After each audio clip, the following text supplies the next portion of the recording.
Kurt Helin's going to talk some NBA with us here, as he does each week. You can listen to him on NBC Sports Radio, NBCSportsRadio.com. Download the NBC Sports Scores mobile app today. Welcome back, Kurt, as we had a good one last night, Warriors and Rockets. Let's dive into that because, I said yesterday on the air I thought the Warriors would win the game in Houston just to kind of show them, hey, we've had our struggles, but you're still not better than us. And you wonder, have the Rockets closed the gap enough to make us feel like they are the number 2 legit contender out west?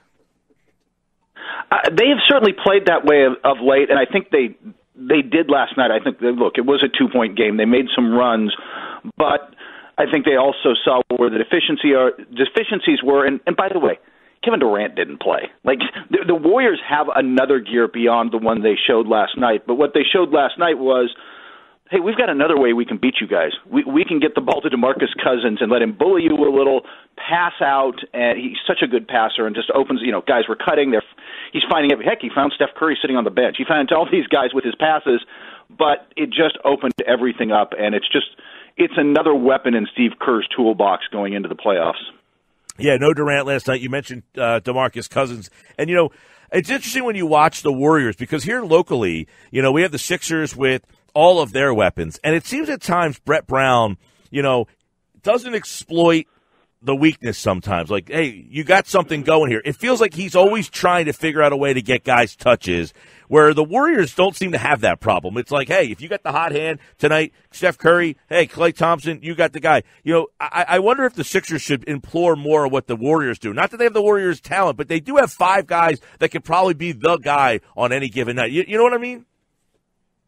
Yeah, well, look, they have the second best starting 5 in the NBA. I would still put the Warriors ahead of them, but the Sixers are right there. The challenge is this: that culture of sharing the ball, going with whoever's got the hot hand, getting it to the open guy. Steve Kerr's part of that, but it starts with Steph Curry.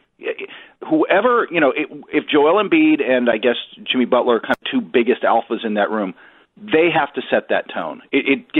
That's something that can't just come from the coach. And the easy example here is Greg Popovich gets a lot of credit for the culture and everything in San Antonio, and deservedly so. He's arguably the greatest coach ever in the NBA. Tim Duncan sent that culture. It doesn't happen without Tim. Greg Popovich can't yell at Tim Duncan if Tim Duncan doesn't let him, because that's how the NBA power structure works. It's the same thing here. Brett Brown can want to do whatever he wants to do, but it's got to come from the top down. Kurt, you look at the last 15, 14 games, here we go, down the stretch they come.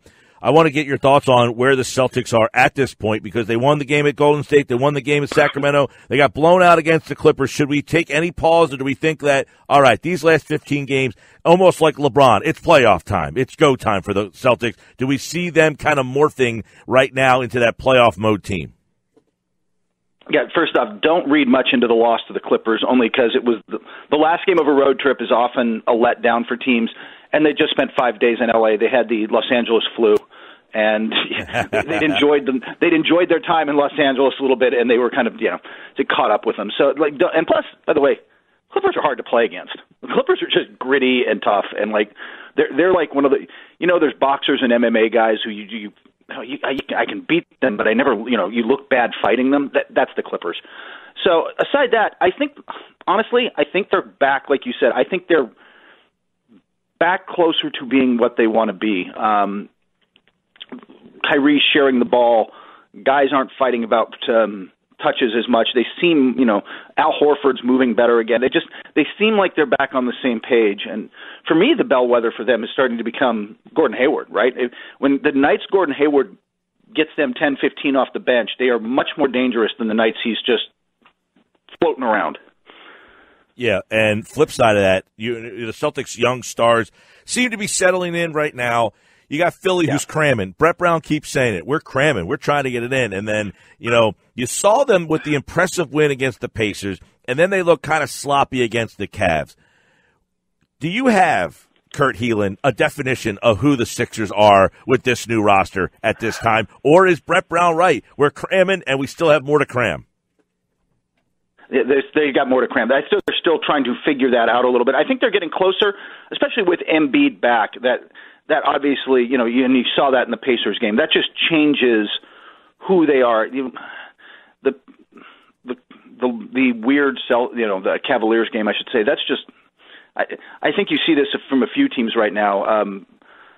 Where they're like, oh, we got this one. We're good. We don't have to worry. Utah's been the worst at this lately. We're like, oh, they got this soft schedule. They're going to run. They're going to make a push up the West. And they go, oh, we got Memphis. Oh, we got, and then they don't play hard or don't play well enough and don't execute. Don't take it, as a coach would say, don't respect the game and it pays, you always get in trouble for those games.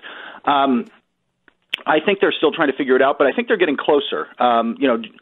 Jimmy Butler's kind of accepting the role of facilitator for 3 quarters. I take over if we've got to go in the fourth, I'm the guy who goes and just takes over. So I think, and JJ's getting his touches and what have you. I think they're getting closer to what they want to be. But that's what these last, like you said, was it 14, 15 games, whatever they got left. That's what you have to figure out. And it's not just them. I mean, I think all the teams making a serious deep playoff push are pretty much still figuring that out, except for maybe Milwaukee, just because they've been healthy all season. Yeah.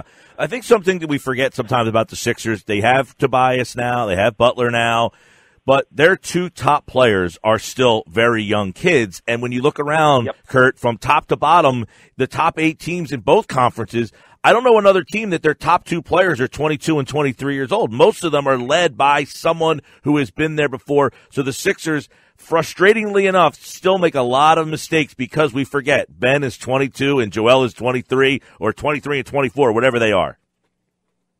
Right, and you learn in the play. I mean, the regular season's a learning experience, but the cauldron of the playoffs, when everything heats up, is when you learn a lot more. And I think that's the interesting question with the Sixers, or one of the questions for the Sixers going into the playoffs. I mentioned Milwaukee's been healthy all season. They know who they are. They certainly do. But, Giannis and company and their, Middleton and their key guys haven't really been through this that way. And it's actually, you go out west, I think that's that's the question about Denver. Like, hey, that's a really nice team they've put together in Denver. What happens when Jokic and Murray face, playoff pressure? How do they handle that? I think they're going to be really good in a couple of years, but this is the first time they're going to be put in these kinds of situations. Yeah, and it should be interesting to see. Indiana plays Oklahoma City tonight. We know the Pacers had that loss in Philly. Can they hold on? Boston plays Sacramento, so keep an eye on that. The Lakers play Toronto in the East, so that's some interesting matchups in the East. And then, of course, as you just mentioned, Denver still fighting for potentially a 1 seed. They've got Dallas, who has really fallen off here. You got Utah fighting for the playoffs. So a good night in the NBA here. Last, we'll leave with this. Out west, we saw Houston last night. Is Golden State's their run, will this be the easiest run in the West they've had?